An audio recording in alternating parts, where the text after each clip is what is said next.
Hello, hello. Welcome to the Listen to This Bull live show. This is the show where Remington, that's that guy, and myself, Matt Mulholland, talk to you about bullshit in the insurance industry in some form or another. And we answer live questions that come up. We'll answer anything. Anything.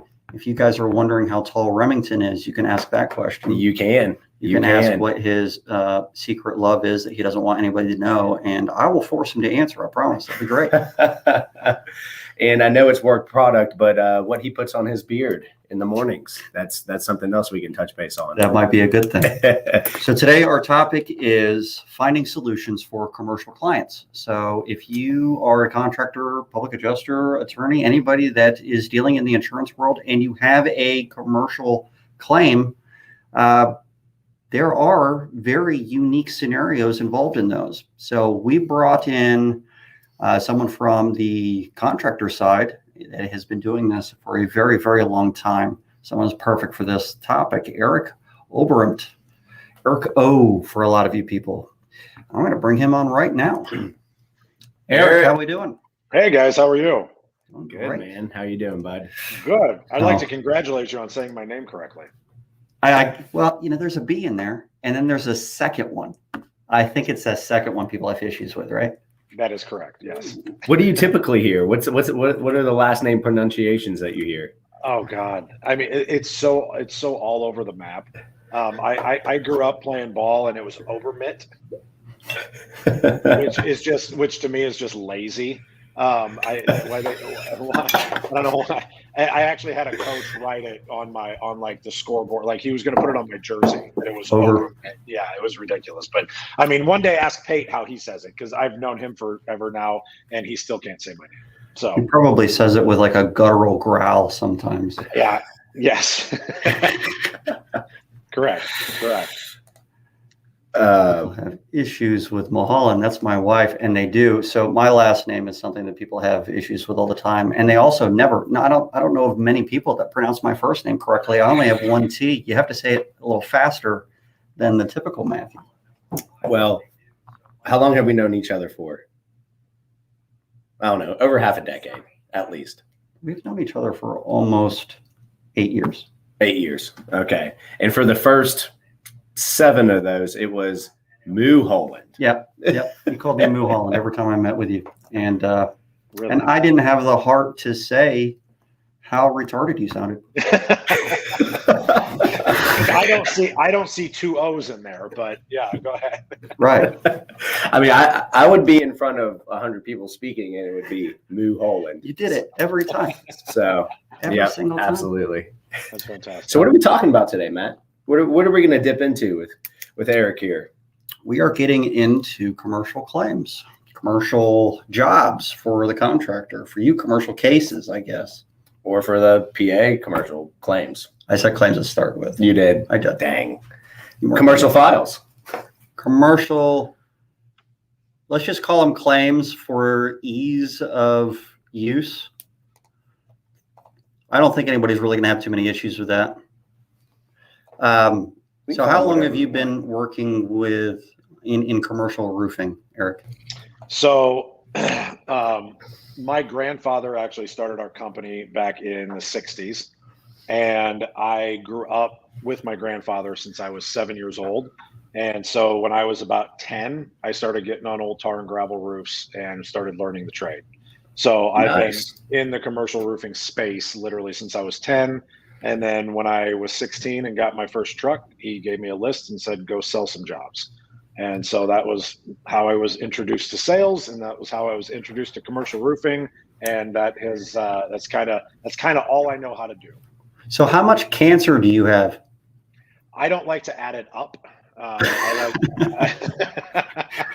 We were just talking, actually, Paul and I were talking about this the other day, and I think this is why it's impossible for us to get COVID, is because we grew up with gas, tar, fumes, Yeah. just all kinds of shit that would get on our hands.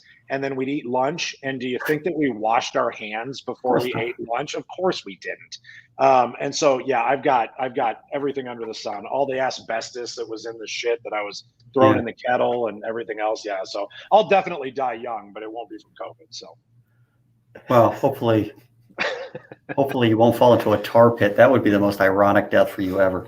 Did you know that his family started this business back in the 60s? I didn't know. I feel stupid for not having known that. I did so little research. Eric, I got to say this. I don't think I've ever heard that from a contractor, saying, hey, this was started by my family over 60 years ago, and here I am. I mean, I don't think I ever not have. contractors in the restoration industry usually. They're retail contractors for sure. And so that was obviously, that was how we started, was in the retail, world. And that was all he did.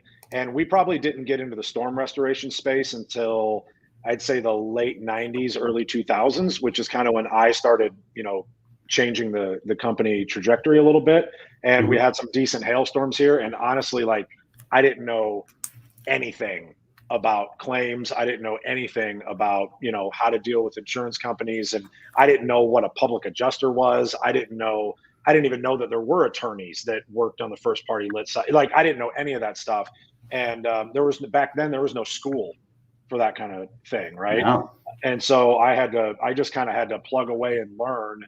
And so probably in the last 10 to 15 years has, been my large experience in the claim sector, where I've gotten a lot of growth and things like that. But as far as like the actual roofing, part of it on the commercial side, like I said, that I've been doing for a long time. So I enjoy talking about the different systems and how they go together and, how to help clients in that regard.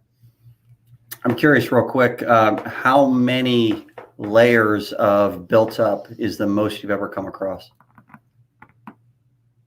It's so hard to count them. You have to count inches almost, because like I personally have had properties like back when I was a kid that every 3 years we went back and refelted them and tarred them. Right. So, I mean, it just kept on top of itself.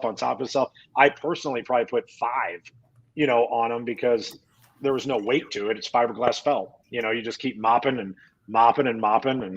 you keep going. But we wouldn't do a lot of layers of like fiberboard and top, but you could just keep laying paper. And then eventually you got to tear it off. And I remember when I was a kid, Grandpa would give me an axe and I was like 13 years old. And he'd be like, just go over there for an hour and chop that with an axe. So that was my growing up. That was fun. I'm being told that we're having a little bit of technical difficulty. So give me 1 second. Let's see if I can't fix my end. Matt had a technician out here for 4 hours? It was a long time. So we thought we had this covered up. All right. Hopefully that'll improve things. I lowered the quality for my camera. And if I make really jerky movements, or if we just pretend that we're really slow the rest of the thing, it'll be okay. Don't move so quickly, Remington. I won't. I'll just stand still. Be very intentional about your movements. Yeah. Right. Almost like doing podcast yoga. There we go. I like that. Some breathing exercises. It's getting a little hot in here. Okay. Hopefully that'll fix it. If you guys end up seeing too many issues, let me know. I know that our internet is having some issues. There's a neighbor of ours that did something horrible to our internet. And to be honest, I've been struggling to do work from here for the last few days. It's all right. It's going to fix itself. I think it'll be okay. The wife says everything's okay, and she's always right. So we're okay. Absolutely. Now, Conrad, worst I've had on roll roofing was 10 layers. Wow. Woo! Slope was garbage. That is a lot of layers. I came across 8 inches of polyiso on a TPO once, 8 inches deep. And there was no layers of ISO or EPDM or anything in there. It was just 8 layers of ISO. Yeah. 8 inches, so like 1 inch. I'm sorry, 8 inches of ISO. But like in multiple layers. Yeah. Oh, that would be an amazingly thick ISO board, 8 inches. I think you can only One of get them was you can only get it 3. yeah, I think 3.5's the biggest. 3.5 Yeah. to 4 is the biggest you can get. Yeah. Was that on a tapered system or was it all 8 inches across? I don't remember. I think it was not tapered, and except for over at the drains, but it wasn't, the whole system wasn't tapered. Gotcha. Yeah. Because you'll run into 10, 12 inches sometimes on a tapered system. Man, I'll tell you better than that. I don't recall. Come on, man. Come on. Oh, yeah. Come on, dude. I'll tell you way better than that. I'm not being deposed here. And speaking of that, Conrad says this is a dangerous trio. You know, we have all layers of the restoration industry right now. We have the contractor, the public adjuster, and the attorney. This is good stuff. Time we've done this. This is what you call a team. This is what you bring into board meetings. Yeah, there you go. This could be fun. We can take on every deposition this way going forward. Turn off for. Do you really think I'm broadcasting in 4K? We'll try, Frank. We'll try, buddy. Absolutely. No, I don't want to do that. I could restart the broadcast and lower it down to 720, but I think that for most people, it's looking like it's doing okay. So we'll just keep moving on. Hey, as long as they can hear us, that's all that matters. Yeah. So no matter if it's glitchy. So let's roll. I love it. Get off of the problems. There you move go. on to solutions. That's the point. Yes, absolutely. Hey, Eric, so you said pretty much 12 years ago is when you really started in this industry of the restoration. I know the company was the late 90s, early 2000s, but really like around 12 years ago. What's the biggest difference that you've seen in the last 12, 15 years compared to what we're dealing with now here in 2021?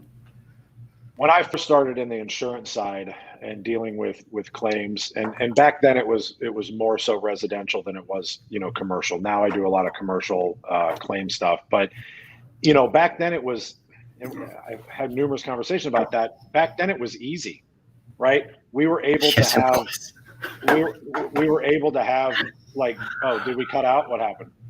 No. Oh, did we? Oh, I don't know. I didn't know if you're laughing at me or the connection. I was laughing because it used to be so easy. Yes, I was it did. agreeing with you. Oh, okay. Yeah. I mean, we would literally you'd go to an adjuster meeting and you'd have a grown-up conversation with the adjuster, and you would say what is damaged and what isn't, and you would give them an estimate, and they'd be like, yeah, that's fair. And you'd get it approved, and you'd get to help the client, and you'd put the roof on, and everything was good. It has morphed into such a battle, and we all know this, right? Like, this isn't, I'm not, breaking the mold here by saying this, but it's become such a contentious relationship that it's not good for anybody. I mean, it's not good for the carriers. It's not good for the contractors, and the sure shit isn't good for the policyholders. All right. So what do you think? Maybe it's good for the attorneys. What do you think caused all that? What made that shift occur? Honestly, I think both sides have fault. I think that there's really bad carriers and really bad adjusters, and they change policies and things like that. But I think there's really bad contractors that did really bad things that made them have to pivot. I mean, they're a business, as we all know, that's a for-profit business, and they have to adjust to what they're running into. And I think people saw them as an opportunity of something to take advantage of. And I think when that happened, both sides started to hate each other so much. It's like dealing with an ex-wife, it's like, right. It's like, it's dealing with that. Like, you're never going to have an actual real conversation with each other. You're just going to continue to hate each other and figure out how you can screw the other person a little bit more the next year and the next year and the next year. And I think that it just kept going down that path, and nobody really wants to have actual open dialogue. I think they pretend that they do, but no real change ever really occurs. So we just continue fighting. Sounds like politics more than like a relationship almost. It's 1000%. It's the presidential debate. I agree. That third party up there. And Eric, I got to say this too. You made a comment about, maybe it's better, it's good for the attorneys.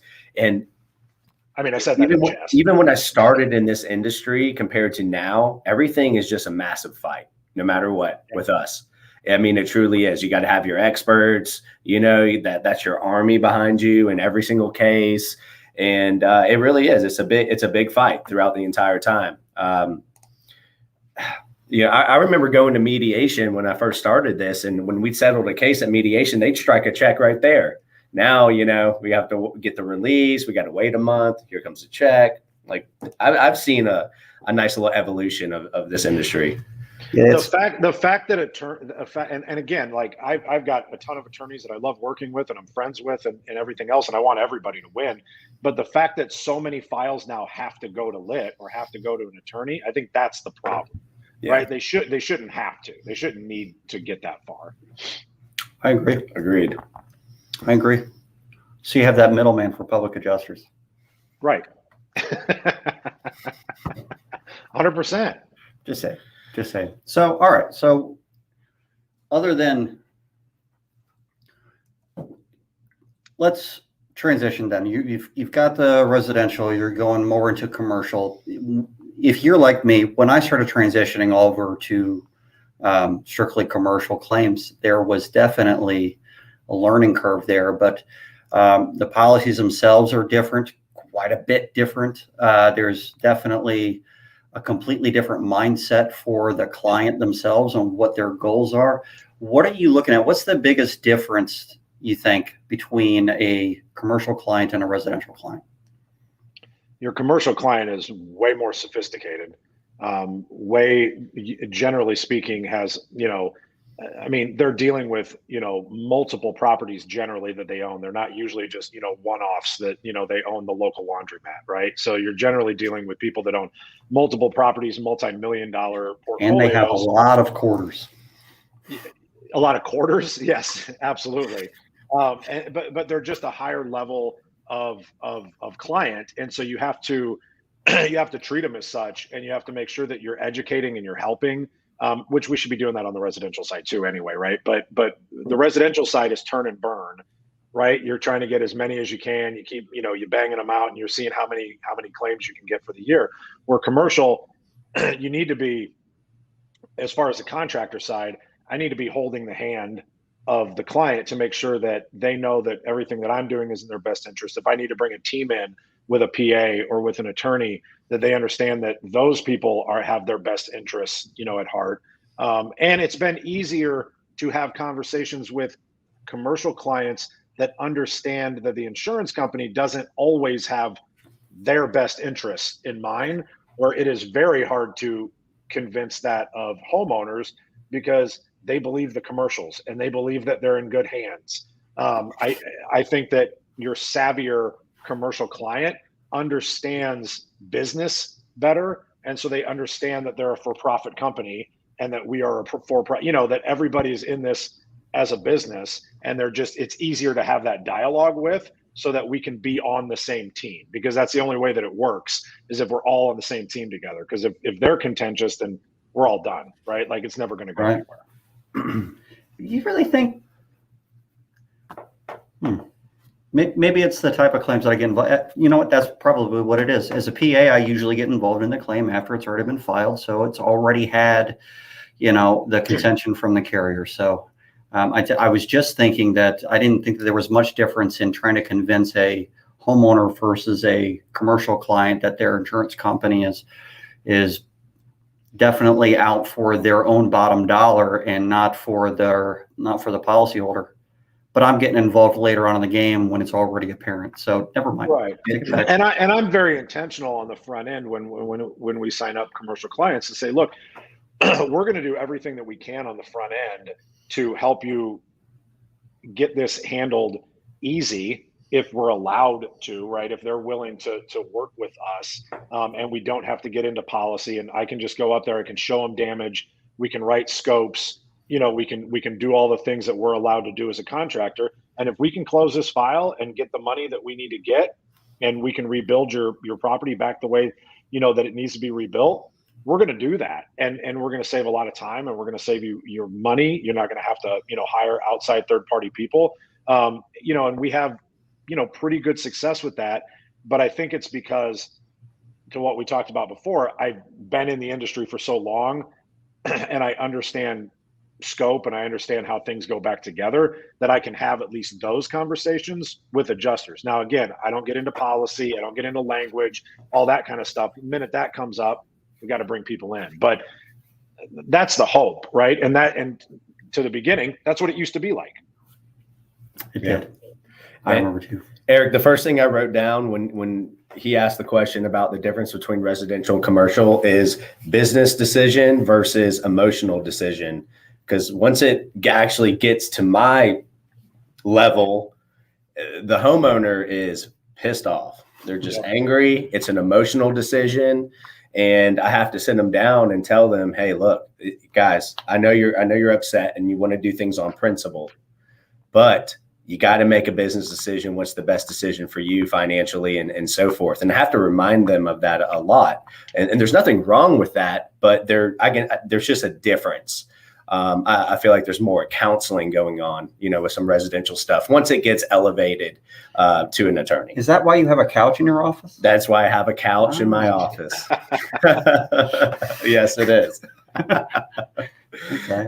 Is it a comfy couch though? No, it's comfy. Yeah, it's a good one. It makes you want to unload all of your problems on them. It's really kind of interesting. But no, I agree with you, Eric, 100%. Because that was the first thing I wrote down when the question was asked. Commercial clients often are ready to just sell the building.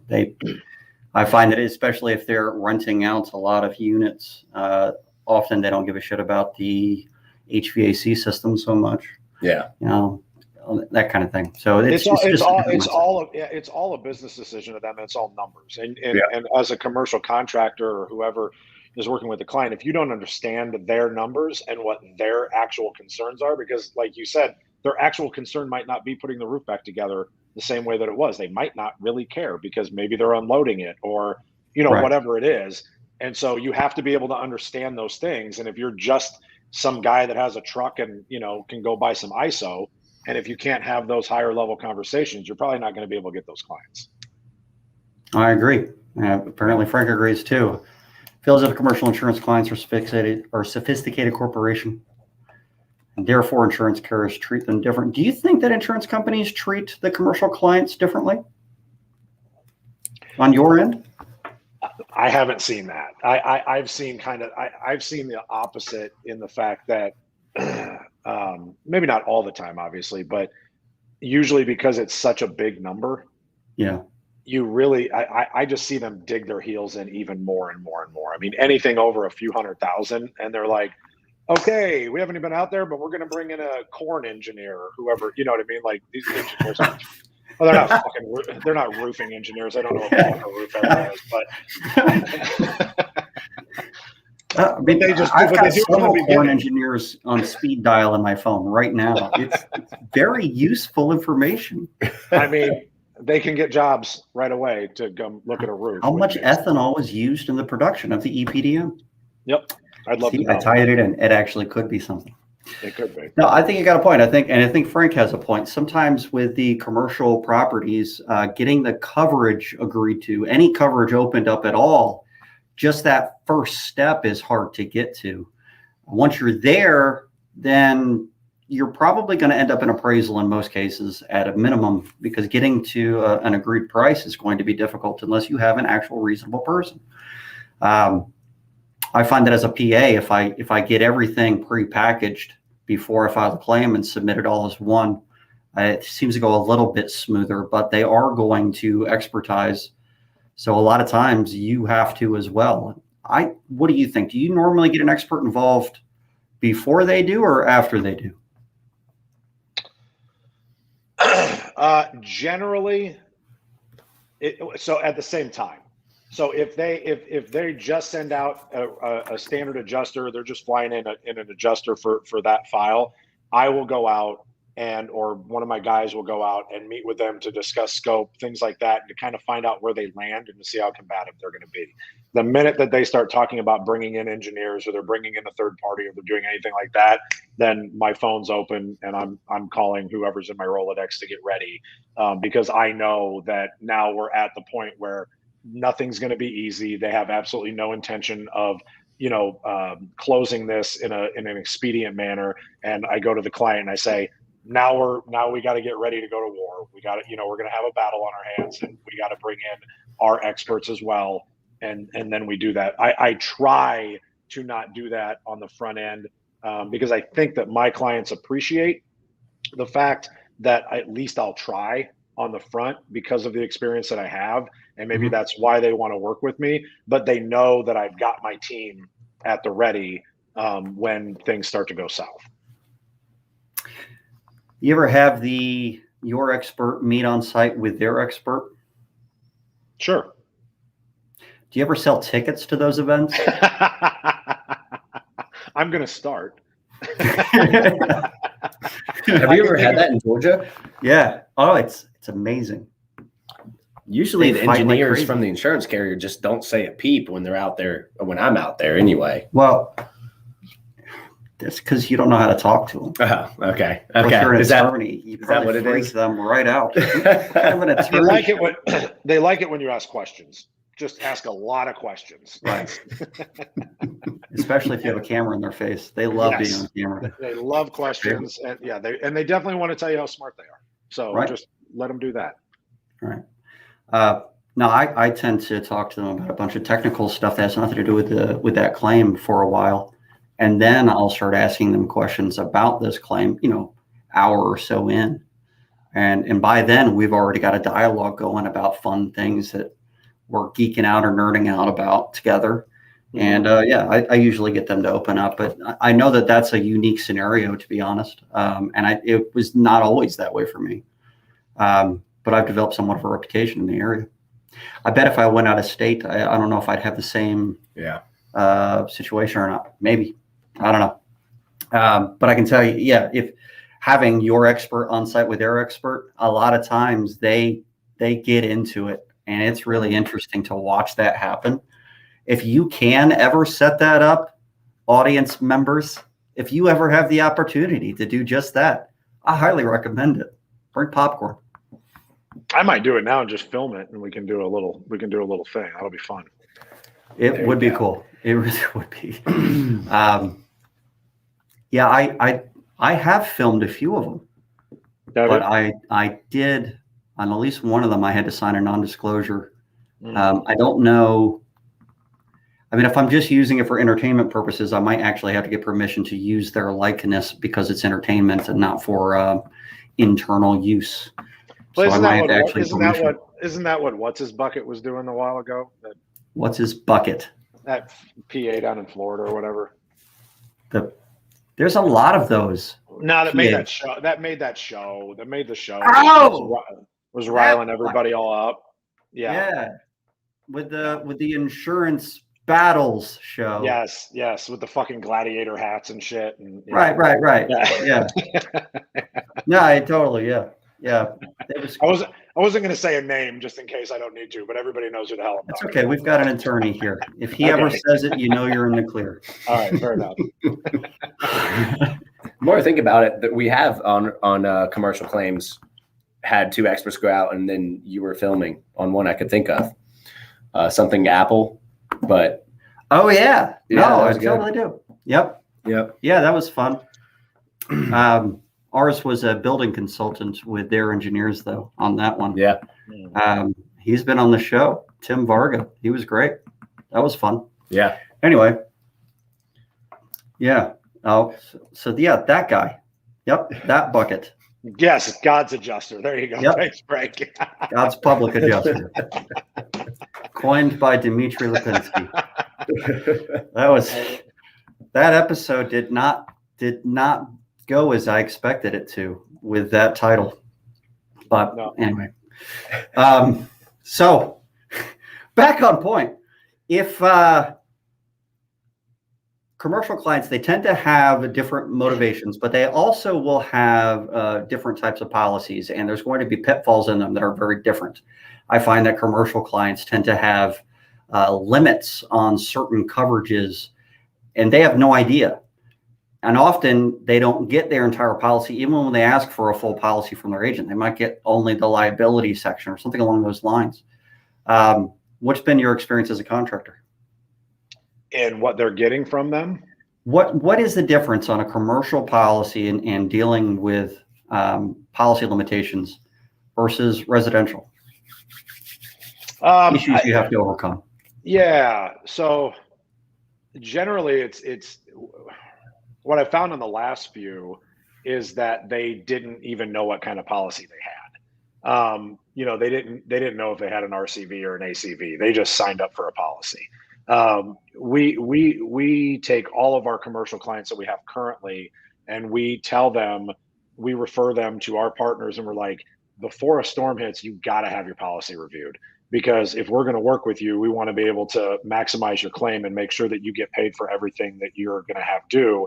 And if you've got a garbage policy right now, if you've got an ACV policy with 97 different endorsements and exclusions and metal exclusions, and you don't have code and ordinance, and you got this and that, and you don't have any of those things in there because they wanted to write you the cheapest policy that they possibly could, you're going to have a hell of a problem next year when Omaha finally gets smoked again, with hail, and you want to put this thing back together. So we're very intentional about having all of our clients get policy reviews with some of our partners to be able to advise them on what to do.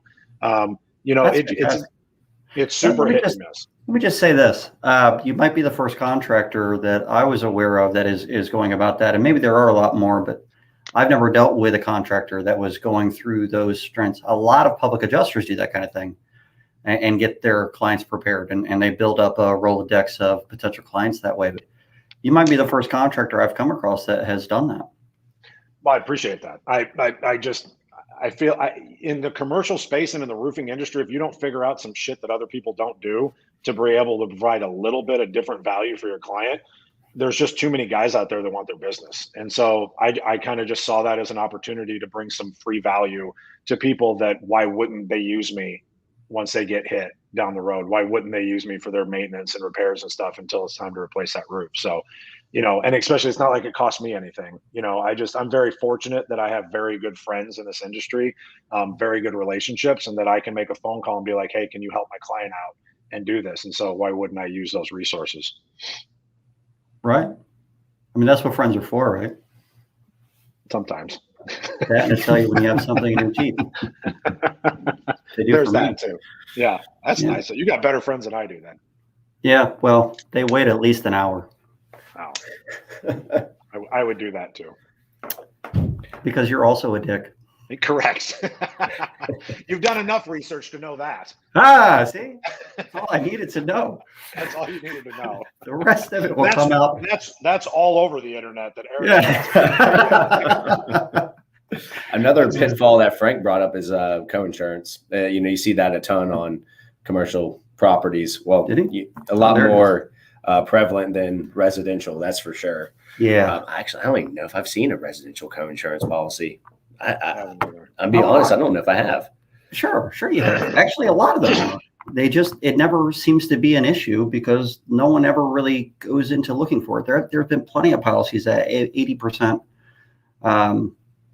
co-insurance built into the RCV. I'm going back in my library and I just can't remember one that. I honestly can't tell you if any of it actually ever got triggered. I got it. But it is there in a lot of policies, not all of them.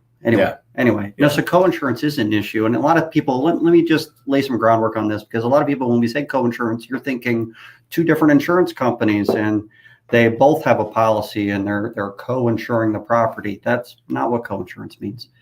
Co-insurance is it's like almost like a copay. You have to be insured for a certain percentage of the RCV value of the property. If it gets demolished and it costs $500,000 to rebuild, and you only are insured for $400,000, then you've got 20% less coverage than you. If you were at 100%, you'd be at 500. You're at 400. You're at 80%. So if the co-insurance penalty exists and you have to be 100% insured to value, then you would have a 20% less of the RCV paid to you because you have a 20% difference in your insured to value rate versus what it is supposed to be in the policy. That is really difficult to explain in like 7 sentences. Is it fair to say that's just a massive deductible? It's just a big ass deductible. Is that fair? A very difficult to calculate big ass deductible. Yeah, similar to all the new RPS policies. Oh yeah. Oh yeah. No, yeah. So many people still call me today. Is there anything I can do to get out of this? No. No. No, there isn't. I got drunk and hit a car. What can I do to not have that happen? Yeah. You already hit the car. Yeah. I don't know. You Unless should you have have filed that claim. Unless they have a DeLorean. The problem is the policyholder does not know that they have this co-insurance penalty until, they think their agent's giving them a great premium. They're buying the policy. And then once that big, loss happens, then they're saying, wait, what the heck? What's going on here? This is exactly why they call it co-insurance. Bart Nopick called it. So it's called co-insurance because you are co-insuring your property with the insurance carrier. Now, there are surplus line policies where there's multiple insurance carriers that are insuring the same property. Yeah, I ran into that. And we're starting to see a lot more of those these days, and we'll probably end up having to have an episode on that at some point soon. Try to get, I don't know, Craig Coble or someone involved in that one. There's a lot of those policies in Florida. We're even seeing them on residential. Anyway, for UPAs out there that know what the hell I'm talking about, it is a weird and scary situation that we definitely need to discuss. But all right, so for the average policy, you've got very different coverage for certain individual things that are separated out from the main policy. But there also isn't as much regulation on commercial policies versus residential. So a lot of them, you really have to read the entire thing, I find. The deck page will tell you a lot of information, but a lot of times it just lists a bunch of form letters. But if you are having your clients provide their policy to an expert prior to the loss, or even just after the loss, and having an expert take a look at that and letting you know what's there and what isn't, I think that's a very valuable service. As a public adjuster, I'm happy to do that for anyone that I work with regularly, and I often do. Do you do the same thing? All the time. I mean, I get phone calls from public adjusters every week and contractors every week. Hey, take a look at this. Literally multiple times a week. That, I think it just comes with being the territory. Yeah, we have our clients, when we go out and we do a pre-inspection before insurance is even involved, I will tell the client, don't do anything. Get us the policy so we can have somebody else review it before you even file, because I don't want you to file anything if it's a bad situation, just so that they can be educated at least on what they're looking at, moving forward, right, if they're going to be in a bad spot. So, I mean, sometimes there's pretty obvious pitfalls in some of these. I would prefer to see the policy up front. I would prefer to be involved in the claim from the beginning most times as a PA. I think most PAs would agree with that.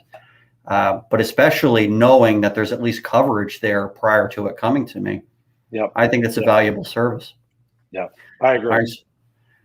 So what is if anybody works a commercial claim without a PA or an attorney, like pretty darn close to the front end, it just seems like more and more you're setting yourself up to fail. And you're extending the claim time length tremendously. The sooner you can get those experts involved, even if all they're doing is looking at the policy, the better, because they can try to set you up for success. And most roofing companies don't know how to build a file. So I feel like we're very good at it, honestly, because I spent so much time with Pate and some other people in the industry who shoved it down my throat. But we are very intentional about building a file, because we know that every single file could have to go to lit. And so, we just go in with that intention that every single, file that we build out, let's just pretend it's going to lit. And so that's how we build them all out. So I think that's why PAs and attorneys maybe like working with us on certain stuff, because they know at least we're going to bring them something they can use and they don't have to start all over again. You have some experience with some people like that. Why don't you take a minute to bitch about the files that you get that weren't set up properly? It's a whole different ball game when you get a file that's set up properly. I mean, it really is. Even I'm not a public adjuster, but I could only see, like you're saying, Eric, if it's being handed off to a PA or if it's being handed off to lit. I 100% agree with what Eric said. act as if every file is potentially going to go to lit at some point in time, especially if you're dealing with a commercial claim.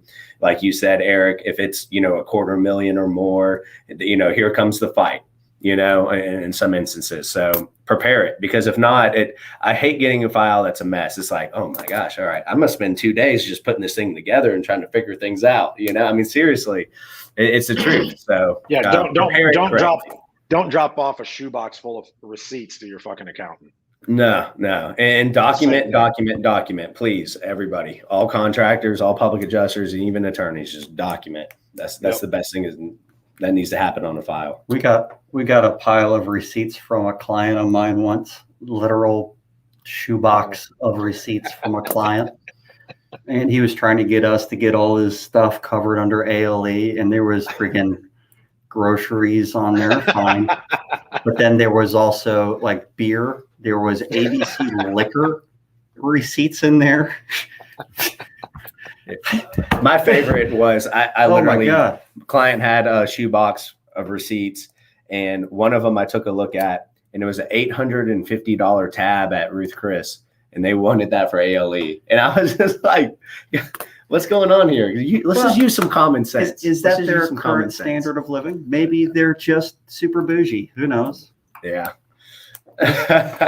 Maybe they're Jack Hanks. I don't know. Look what Frank said. Stop talking about my file live. So you're aware, we took that shoebox, we taped it up, and we put a label on it. We sent it to the insurance carrier exactly as is. Did you really? Wrapped up in a bow. Legitimately, we did that, and they had the exact same reaction, and we laughed together. And all of us said we agreed that's bullshit. But that client was a little bit, they were eccentric.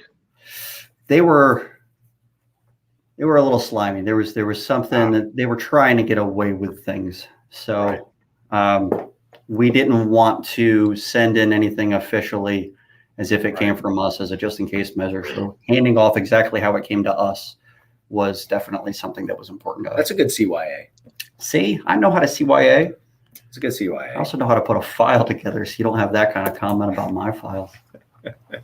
My early files probably look like that, though, if I'm being honest. No, you were good, Matt. You just sucked as an attorney. That's the reality. Yeah. Well, every single one of them got paid. So, I mean, come on. Okay. Bam. Is that because of my file? We'll never know. Love it. All right. So back on commercial roofs. And not at $800 tabs. We did finally bring up PATE, though, and there was a secondary topic to this podcast. Right. I gave Eric the option of talking about either, commercial roofs or what the hell is wrong with PATE, and he chose commercial roofs. I don't know why. I think the what the hell is wrong with PATE topic would have been fantastic. I think the conversation was that it would be so open-ended at the end because it could go for so long that it wouldn't be fair to the viewers. But I mean, it'd be great for the show because they'd just be sitting there wanting more because they know that it's not done.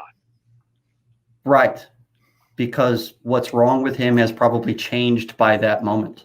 Correct. I didn't think of that, but yes, that's probably accurate. Right. Oh, man. I'm only bringing this up because I cannot wait to share this video with Pate, and it'll be fun. Right. We all tagged him, so I don't know why he wouldn't be watching. So I think that he knew. He knew it was coming. Yeah, he was hiding. Poor guy. Anyway, so what other issues do we have with commercial claims? We'll get back on topic again one more time. Well, let me ask you, what's your favorite? Yeah, actually, answer that, and then your second question, because I want to know what's your favorite commercial type of claim that you're working with. I want, is it flat roofs? Do you like big HOAs with? Yeah, I personally like large low slope, just because I think that's my specialty. I think that's what I'm really good at. We were actually just having a meeting like 2 hours ago with one of my business development people. In the fact we were kind of just comparing how much low slope we do versus HOA apartment stuff. And I think that the fact that we kind of tell a narrative of the fact that that's what we're really, really good at. And it's not something that everybody's good at, where anybody could, accidentally go sell an HOA and go grab a couple of their shingle crews and go knock them out, right? But Whoops. you can't. Yeah, I mean, it's going to turn into a shit show, but they can still go do it, right? But on a low slope, that's not how you're going to operate. And the people that own those buildings, are going to be a little bit more educated in the fact that, like, we better hire somebody that actually knows what they're doing with low slope. So I feel like I do a lot more low slope than I do steep slope on the commercial side. Obviously, I'd love to do more HOAs and apartment buildings and things like that, but I like to focus on what we're really, really good at, and just run with that and kind of become the expert in that field. Yeah, it's less dangerous too. There's no steep sides to worry about. Yeah, there is. I mean, the skylights are kind of an issue sometimes, but yeah, not generally. They're usually raised on a curb, and usually. So, but yeah, we really like low slope, and that the low slope, kind of to what we were going to talk about before when we chatted earlier, was with the low slope roofs, it gives us an opportunity to provide options for the clients as well, right? You have a shingle roof, you got an option, shingles. That's it, right? Unless you're going to pay a bunch more money. If you have shingles on that roof, you're going to get shingles paid for, right? If you got tile, you're going to get tile paid for. Where with low slope, there's so many other options of what you can do to replace or repair, and put warranties on a system to get them back to whole based on if they had a crappy policy and they had limits, or they had an ACV policy and they're only able to get half the amount that they actually needed. When we're able to come in and provide different solutions for their problems, I think that sets contractors apart when you can do that. So that's what you mean by solutions, is you're looking to see if there's something that you can do with the install that provides them almost like an engineering solution more than anything else. 100%. Okay. 100%. Yep. I think that's what makes us, and whoever else does that. I don't know who else does that, but we've been pitching and talking to, obviously clients in the area, but also to PAs, throughout the country, to say, hey, if you have a client come to you that has a garbage policy, but they've got a legitimate issue that needs to be handled, bring us the file. We'll take a look at it and see if there's some solutions that we can provide, whether it's, mitigate foam and coat, cut out some areas, rebuild them up, do a flute fill on metal instead of having to replace it because they don't have business interruption on their policy. So nobody's going to be able to pay, for all of that, and shutting the, business down for 2 months because you're tearing off metal panels and insulation's falling everywhere and it's a nightmare. So when we're able to bring those solutions, I think that it brings a lot of value to those clients, and they at least appreciate that. I got a funny story for you. I'm curious what your take on this is. I've got a building consultant out from the carrier, an engineer out from the carrier, myself, and a contractor that the carrier brings out. And they happen to be testing there's Pate. How many miles can Eric run? I'm going to come back to that. No, I have to answer that. Well, how many miles can Eric run? Pate's asking dumb questions because I don't run, right? I'm not a runner, but I wanted to set a goal to start running. And so I started running like 3 months ago and started training to be able to do a 5K. So last Sunday I ran a 5K and I almost died, but I'm still here. So that's what the question is referring to. Yeah. Almost dying is almost the same thing as not dying.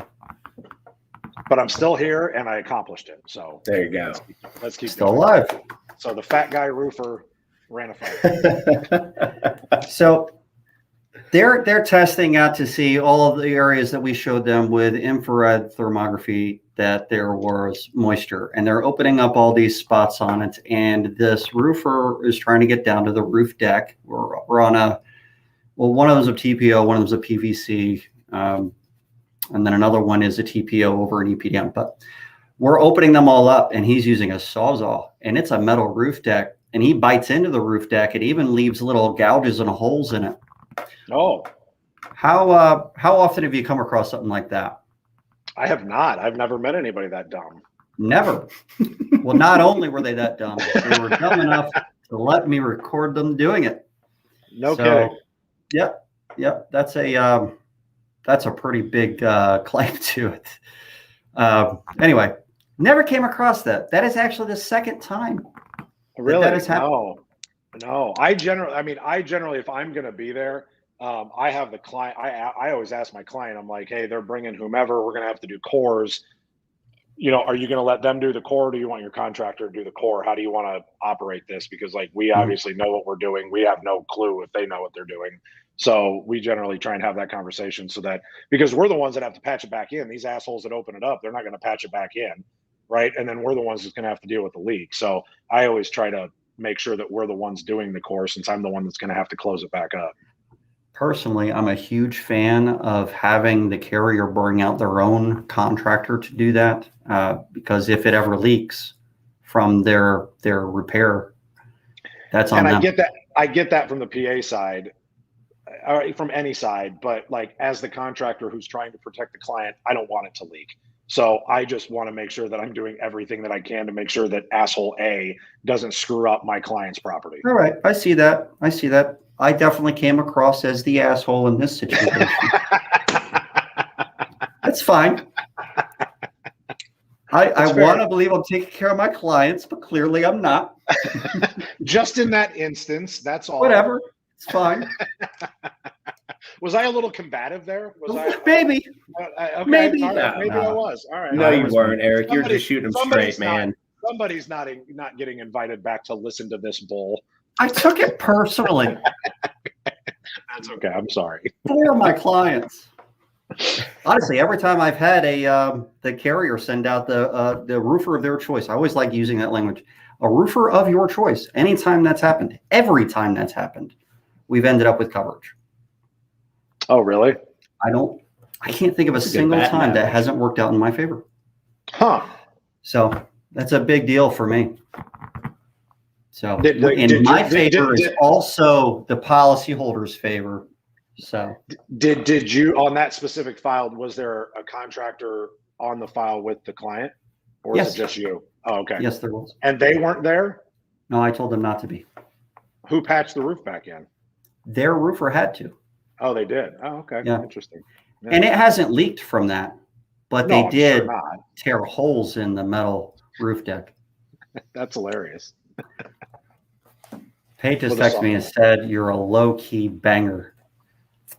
Yeah. We were trying to figure out what that was. That's a Pate thing. I have a feeling it has something to do with Drake, because everything that Pate says has something to do with Drake. Do you know what that means? To me, no, I don't, but I'm just going to assume it means like low-bearing fruit, and that's what you like, is the easy stuff. That's all I'm coming up with. I don't know. Maybe I bang all the people that are a little bit low-key. People, like I said. I meant females calm, of the species. Calm. Right. I don't know what that means. Pate might tell us. That sounds like a bunch of bull. Agne. I'm not going to say it. Don't. Baloney. Now we're just now we're just encouraging him. Yeah. Yeah.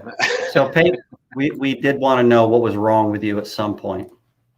Yeah, I know. I said it again. I said, whatever. That's my wife. She did not like my comment about banging all the low key. I was wondering the industry. Usually I'm the uncouth one. So yeah. No, I often have feet in my mouth. I think they taste good. And bam. Everything's people don't know about. Hey, great things. It is hot in here. We got to get that AC blown in here in a minute. All right, so we're gonna have to start wrapping this up. Okay. So solutions for low slope. There's so many things. Honestly, this really ought to have been like a 5-hour discussion. There's a lot of places to go, and we went through a small touch on all of it. We can definitely have you back on. But you guys have the Commercial Roofing Academy. Yeah, absolutely. And this is something that we talk about a lot, at CRA. This is why Paul and Kim and John and Steve, we all started this academy, is to be able to have conversations like this with people that are in the residential space, but they want to get into the commercial space, but they don't really know how to do it. And we've seen so many people fail or go out of business because they thought, well, shit, I'm going to go sell this $750,000 commercial job, but they don't have a clue what they're doing. They end up flooding out the damn building and they're done, right? Like they can't afford it. They can't float jobs because commercial is a totally different game. And so that's the purpose of the Commercial Roofing Academy, is to help people that are like, man, I'd really like to get into that, as they see the numbers and, they want to be that guy or gal that sells commercial. But there's a lot of risk. There's a lot of liability. There's a lot of risk in doing commercial roofing specifically. And so, I mean, I wish that there was a Commercial Roofing Academy when I started. I had my grandpa, he was my academy, right? So, it's a nice opportunity to learn how to not screw up, because everybody in that room, we've all paid dumb tax. And so there's no reason why everybody else has to pay that same dumb tax. We've paid all of it. I like that term. I love that term. I'm going to use that from now paying on. dumb tax. I don't think that that's in my blood. It's one of those things. Some people, you know how in normal taxes, the people that have the most money pay the most taxes, supposedly, right? Well, the people that have the most dumb pay the most dumb tax for sure. So it's just bound to happen. What is this golf tournament? So the C3 golf tournament is for Roofers in Recovery, and that's going to be down in Houston on October 7th. So obviously, I don't know, before the show, we were not maybe aware that me drinking today would maybe be a possible issue. But to bring up, since you brought up the golf tournament, we are having the Roofers in Recovery golf tournament in Houston to raise funds for Roofers in Recovery. And I really appreciate you bringing that up, because it's something that I'm super, super passionate about. Paul and Jonathan and I raise money all year long to send people to treatment that are in the construction and roofing industry. It is a rampant issue that people don't like to talk about, because almost everybody in this industry is alpha as shit.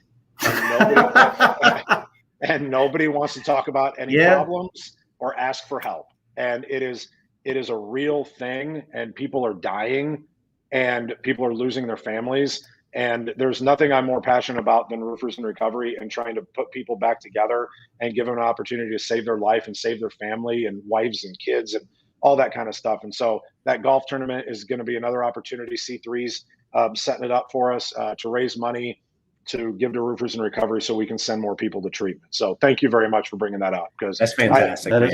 I care way more about that than I do commercial roofing. But commercial roofing gives me the opportunity to do Roofers in Recovery. So well, you guys don't realize this, but right as the show was opening, I paid a little bit of dumb tax by offering to have Eric go get himself a beer before we started.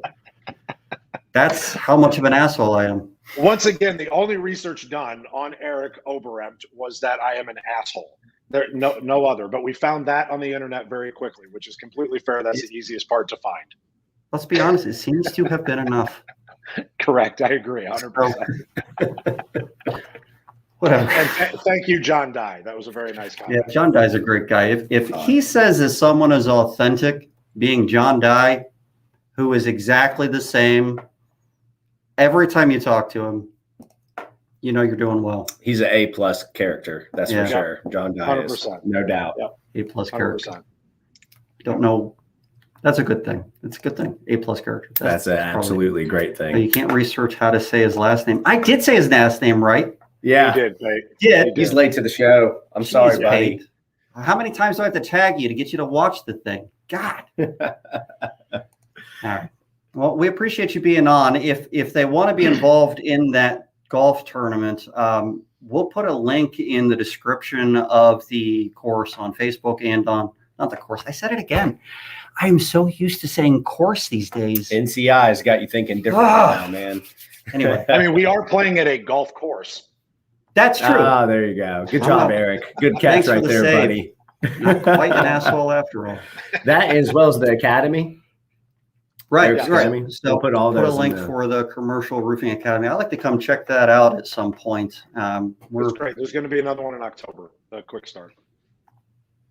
Hopefully it's not on the same dates that we've got a flat roof course going on. What are the dates? Do you know? That is not my job to know that answer. So, but I will find out. I really hope we didn't When's Double book. yours? I think it's like third week in October, maybe. Of course it is. Yeah, so is ours. So is ours. Well, usually is yours on a weekend? You know what? I'd pull up my schedule, but I think I would break the internet right now. Yes, Let's not do that. Yeah. It is in October. It's on the week. It's a 5-day course during the week. So we're good. Oh, and ours is on the weekend. Right. Perfect. So either go to his first and then ours, right, or you come to ours and then go to his. Perfect. Exactly. Right. And if you buy one, you get a discount for the other. Yes, that's what Matt said for his. I got it. We got a yes out of there. I said yes for Matt's for Matt's stuff. Oh, Eric, I really appreciate it, man. Thank you, buddy. We'll try to have you on again relatively soon so we can actually have good internet, because if this came out real super choppy, I want you to have a good product in the end. But I really appreciate it. And if you stay in the wings with us, I can bring you back up after the end of the podcast. We can continue talking. All right. All right. Cool, man. Thanks for having me. I appreciate it. Yep. Thank you. Yeah, buddy. That was Eric O. Eric O is not an asshole. He knows his commercial roofs, man. And he does. You can just tell. I love it. He does. I like having a contractor on the knows what they're talking about. And to be honest, there's not very many of them on the commercial side. Well, his family is over 60 years in the roofing business. Right. That, Pete says he was pulling a tar kettle up and down his hill for his grandfather, shirtless in the snow. It was uphill both ways, I'm sure. Yeah. Right. Even during the summer in the snow. Let's have Eric back, man. Let's talk some more commercial roofs. We absolutely Here should. like you said, it could have been a 5-hour episode. It really could. We can definitely narrow down the topic next time. We've established some ground rules with this one. It'll be a little bit better for the next one. So next week we have Hunter Abalu with RoofCon, Roofing Community, or is it roofing.com now? We're going to find out. We're going to learn all about what he's got going on, when that is. That's Hunter Abalu. I'm going to research how to pronounce his name. New Holland. All right. So next week, it's Tuesday at 4 p.m. Eastern, like it always is. I'll see you then. See you guys.